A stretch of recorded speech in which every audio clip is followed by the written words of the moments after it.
You are listening to the Foreign Policy Focus podcast. We cannot wait for the final proof. The smoking gun could come in the form of a mushroom cloud. Haven't you driven enough people from their homes already? Bulldoze their villages, seize their property and their laws. They had no part in making it.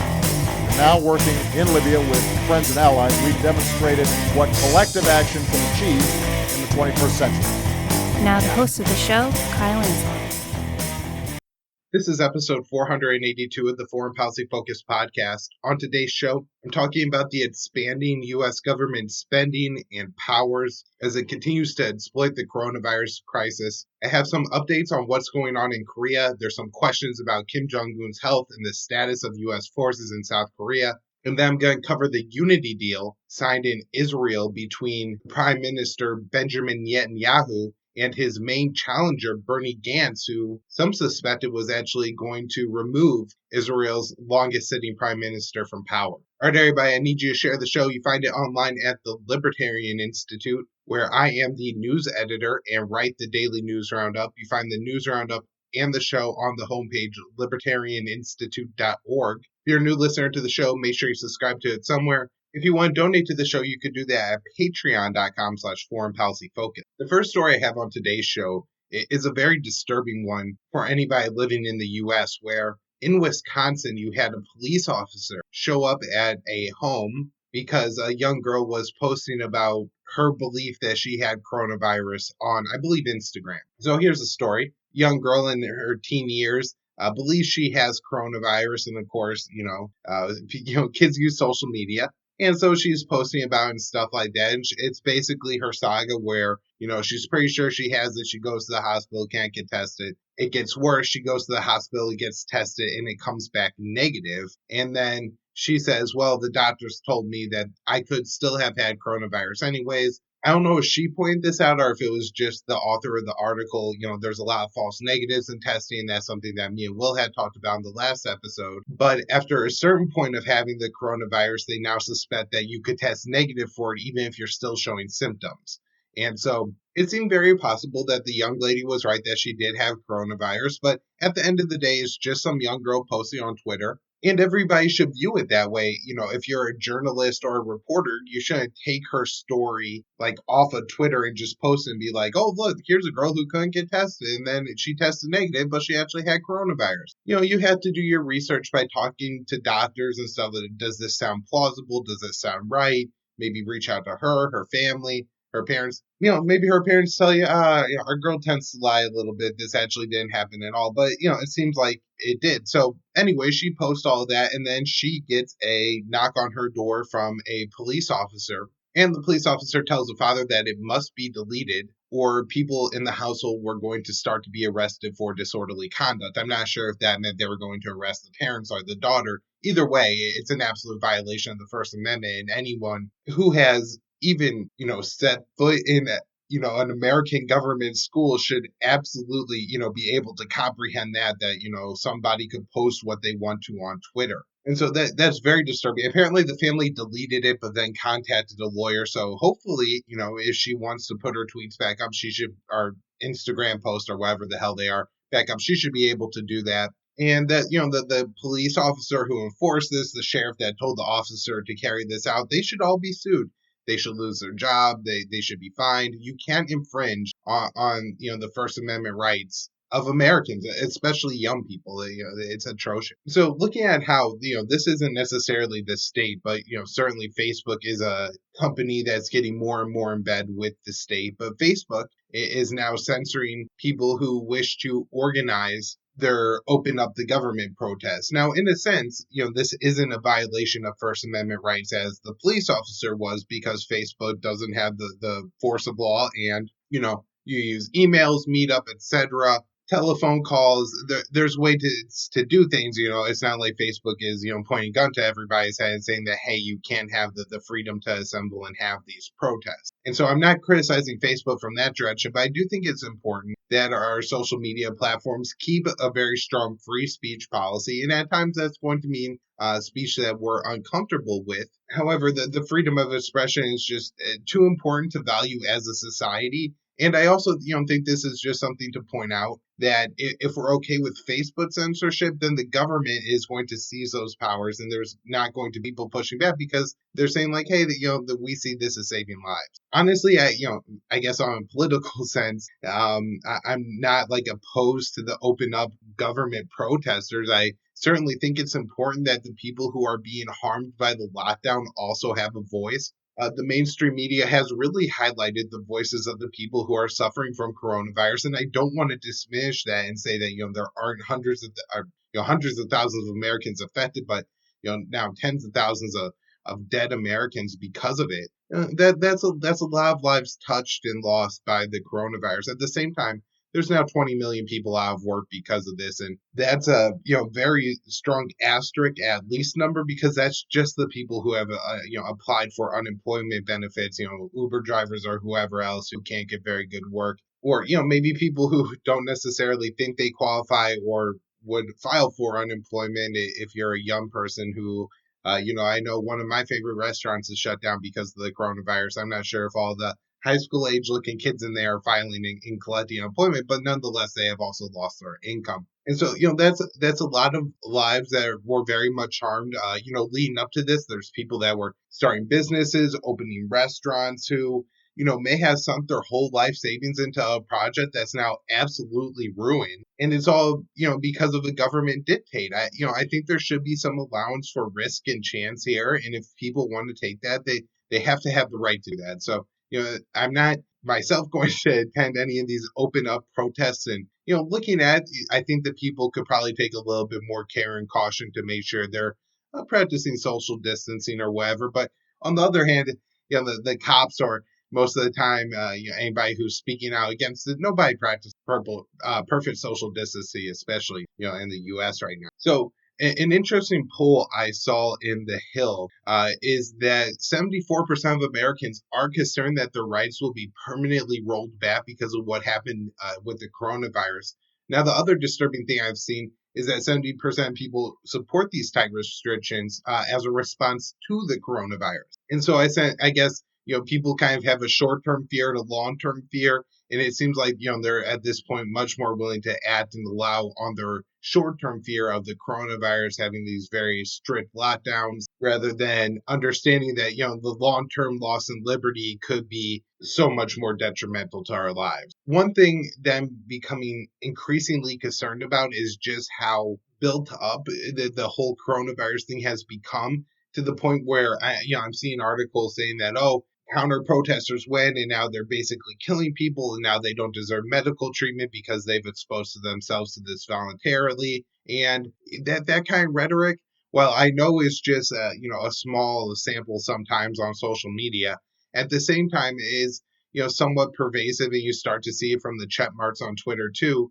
And you do worry that how far would some people go to enforce these quarantines? If you're thinking that people are murdering each other by going out and congregating at a protest, do you then support police officers beating protesters to subdue them and then drag them into jail, where I guess you're going to probably put all of them in the same holding cell and to try to stop the protest? I mean, how far are you willing to shoot people to do that?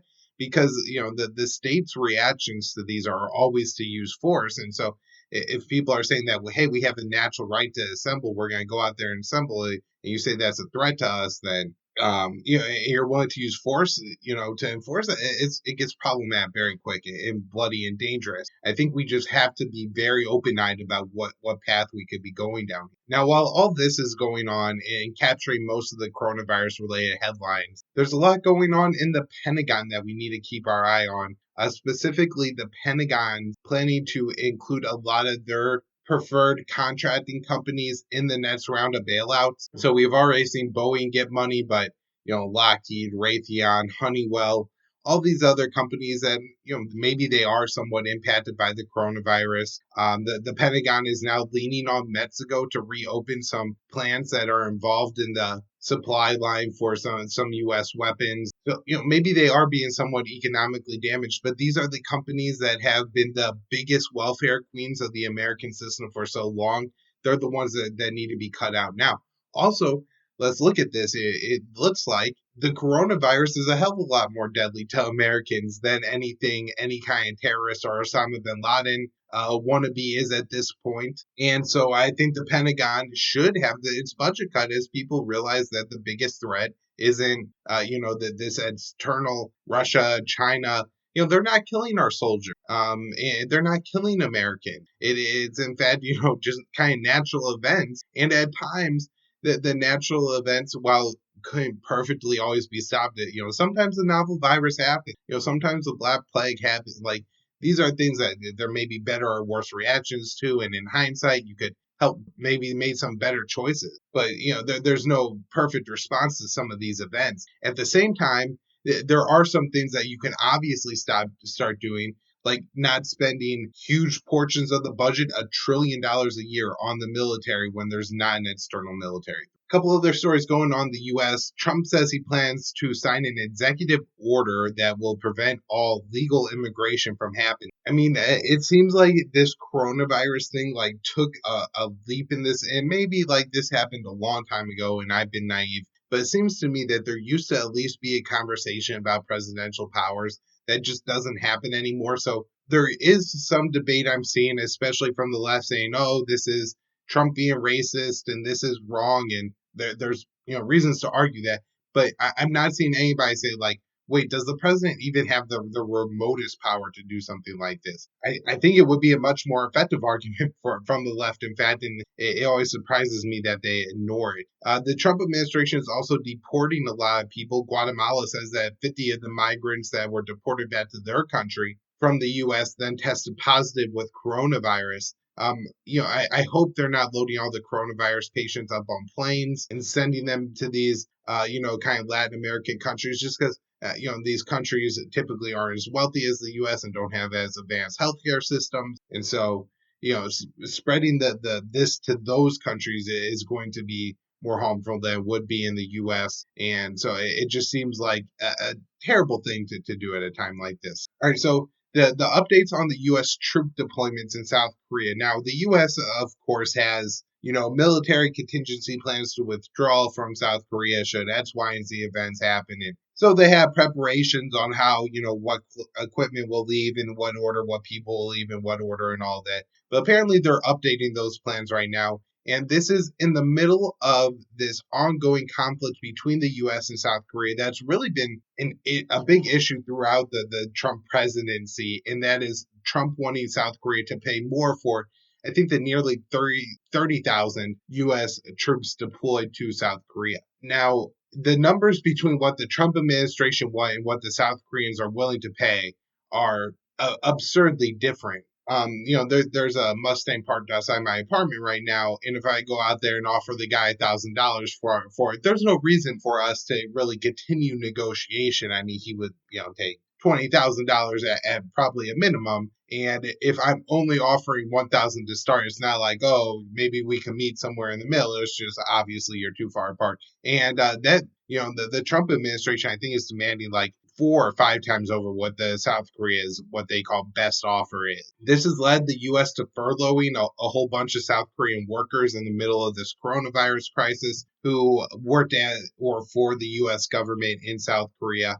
I guess that was in some way seen as retribution. Hey, you're now going to have a few thousand more unemployed people on your rolls during this very difficult time. So while Trump's negotiating stance seems a little absurd, at the same time, it is creating these tensions between the U.S. and South Korea that, hell, who knows, could help U.S. troops to one day withdraw from South Korea. This could help reduce tensions with the North and open up some kind of window to a less hostile policy for the U.S. on the Korean Peninsula. There were headlines on Monday afternoon, that's 4/20, about Kim Jong-un possibly being seriously ill and in surgery. This would certainly be a huge development in truth. There's some rumors that Kim may have a son, but he is nowhere near the age where he would be, willing to effectively rule the country. I think he would, estimate it under 13 years old. He has a sister who I think is fairly involved in the government, but from my understanding, it's a fairly male-dominated system in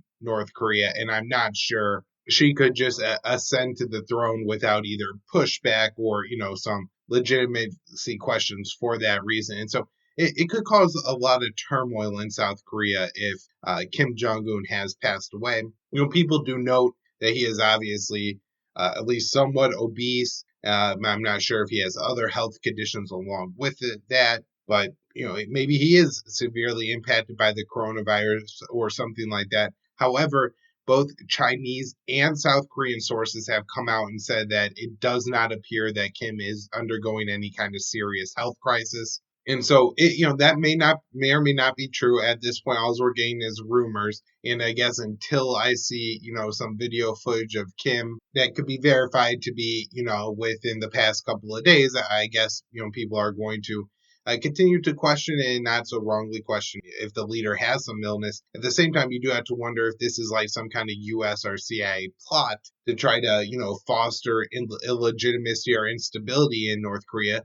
As I just pointed out, that there is a somewhat shaky secession line, and at least people outside of North Korea feel like there's a lot of uncertainty as to what would happen if Kim Jong-un, suddenly had a heart attack or a stroke or dropped dead, cancer, something like that. And so, rumors swirling around this could, create coup potentials or different kind of instability and rivalry. The U.S. has 2 warships deployed to the South China Sea right now. I just think this is particularly noticeable because of, we see now several U.S. aircraft carriers, a French aircraft carrier really struggle with coronavirus outbreaks. It seems deploying naval vessels at this time is fairly chancy. A World Health Organization vehicle in Myanmar that was carrying test samples from people who potentially had coronavirus was attacked and the driver was killed. It's unclear at this time who killed the driver, but there's been renewed fighting there between the government and an insurgent group. I believe it's the Ankara army, as there continues to be repression of the Rohingya people, a Muslim minority that live in Myanmar, at the same time by the government there. In Afghanistan, the Taliban carried out a series of attacks that killed at least 24 Afghan security forces and killed 9 civilians. This is on the heels of the Taliban complaining that the U.S. was carrying out too many attacks in residential areas held by the Taliban, something that wasn't supposed to happen according to the deal signed between the U.S. and the Taliban. As coronavirus is spreading in Afghanistan, there's increasing concern that this could negatively impact the prisoner exchange. I've talked about on the show how prisons in countries could be easily plagued. It spreads very quickly there. Limited medical equipment in prisons. It's a very dangerous situation. And so if all these prisoners start dying off, or it can make the prison swaps very complicated. So hopefully we see some flexibility with the U.S. government, the Afghan government, and the Taliban to kind of say like, hey, there's a world pandemic going on right now. The prisoner swap isn't going to go as smoothly in this deal. That assumed no pandemic, and there may be some complexities here, but this process needs to continue, or else the peace process. The U.S. put out a statement saying that it was very concerned about the steps Turkey was taking to activate the S-400 missile system it purchased from Russia. This has been an ongoing story that I've talked about on the show for well over a year now, but Turkey, who is a NATO member, purchased an air defense system from Russia. And the U.S. has threatened sanctions and actually removed Turkey from the F-35 supply chain because they claimed that there was a tactical advantage that Russia would gain by having Turkey have both the F-35 and the S-400. Now, the one caveat that the Trump administration seems to be kind of using to not sanction Turkey, which has been demanded by lawmakers and is threatened by the Trump administration, is that Turkey has yet to activate the S-400 system. And in fact, there was all this going on in Idlib a couple months ago, and the U.S. says, well, if Turkey doesn't activate the S-400, we'll actually sell them our air defense system, and then they can return the S-400.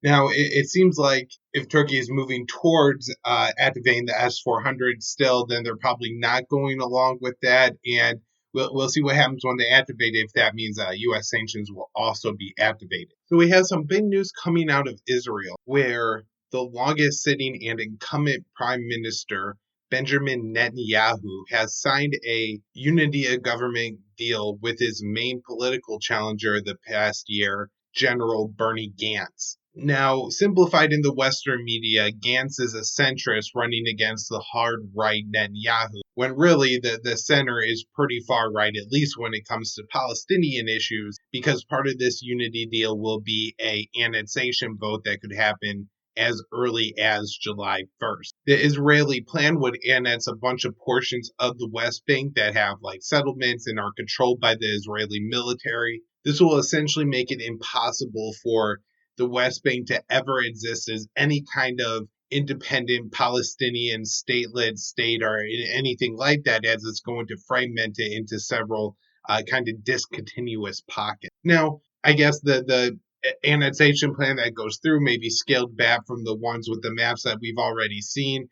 But if you look at a map of kind of where the Israeli settlements are right now, what's controlled by the Israeli military, it would carve up the West Bank like Swiss cheese for the Palestinians. Other major parts of the unity deal are that Netanyahu is going to get to be the prime minister for the next 18 months and then is supposed to cede power to Bernie Gantz to serve as prime minister for the next 18 months. Although many people have observed that politics in Israel are complicated, and just because this agreement has to be signed, that doesn't mean that this is the path it's going to follow all the way through. There's also the major issue here of Netanyahu's corruption charges, which is the reason a lot of people speculate that the guy was fighting so damn hard to remain prime minister and to make sure the speaker of their legislative body, the Knesset, and the attorney general or the minister of justice were appointed by Netanyahu and from his party, and that happens in the deal. So from the analysis I've seen, it seems like a pretty big win for Netanyahu and a major blow to the general coalition that was mainly anti-Netanyahu, but that had formed around Bernie Gantz, that at times, even could have included Palestinians, that put Gantz as prime minister finally outed Netanyahu. Overall, of course, as with anything in Israeli politics, the biggest losers here are the Palestinians. They don't have a seat at the table in government, and that government is going to vote to take away, a lot of their land and a lot of the territory that should be whatever Palestine could possibly be, or a situation where the Palestinians had equal rights. It's going to be a continuing and furthering of that occupation. All right, so there's a few stories in Africa I want to cover real quick. Human Rights Watch backed up an Amnesty International report that said the Burkina Faso military executed 31 detainees. The detainees were, I guess, mostly fighting age men of a particular ethnic group or tribe that has allied itself, at least in portion or at times, with militant groups that operate in the area, like I believe that the AQIM, the Islamic, or Al-Qaeda in the Islamic robe. And so, there's concern about that. And so, but the executions are absolutely unacceptable. Of course, I'm guessing this doesn't get a whole lot of attention, but this violence in Burkina Faso has really flared up over the past couple of years, and it's in part because of the destabilization created when the Obama administration, Hillary Clinton and Samantha Power got Obama to overthrow Khalifa Gaddafi, who was the longtime leader of Libya, and create this whole mess of terrorists spread all over the region, in Mali and Chad and Niger, and also in Nigeria, where the government is saying a group of what they're describing as armed bandits basically ransacked some villages and killed 50 people. I continue to talk about, and I can't do it in a lot of detail because, the West Africa, there's not a whole lot of Western reporting that happens. I'm guessing that there's not a whole lot of local media sources or people, journalists that are going out there to these different tribal areas and talking to the people and saying like, hey, what happened there? Who killed you? What could be done to stop it? There's not a whole lot of that going on in this region. And so a lot of what I could just report is that, hey, the government says this, different groups sometimes claim responsibility. Sometimes you'll get a quote from somebody who lived in one of the villages. But, so much of this violence, and it's not like there wasn't violence in that these were all, Quakers and Amish living somewhere peacefully, on a farm, refusing to ever lift a fist to anybody. There was violence in this area, but so much of it has picked up because of the U.S. destabilization with the whole Libya war under Obama. And that's why I think it's important to talk about on the show. All right, that's what I have for today. I will be back on Friday with a fresh show. Hope everybody's enjoying it. If you are, subscribe to the show, like it, ratings, reviews, recommend it to people. Go to the Libertarian Institute. It's on the homepage. You got the Scott Horn Show for Man Beyond the Wall, hosted by Pete Quinones, and then my show all in the right-hand column. Of course, check out the daily news roundup that I write at the Libertarian Institute. A lot of what I talk about, 90% of it, what I talk about in the show, are articles that I put in those roundups. And I think it's like probably the 10 or 15 most important stories of what's going on in the world. The absolute worst acts of the U.S. empire are what I try to include in there, and other things that I think directly impact the lives and are very interesting to libertarians. And then if you want to donate to the show, you can do that at patreon.com/focus.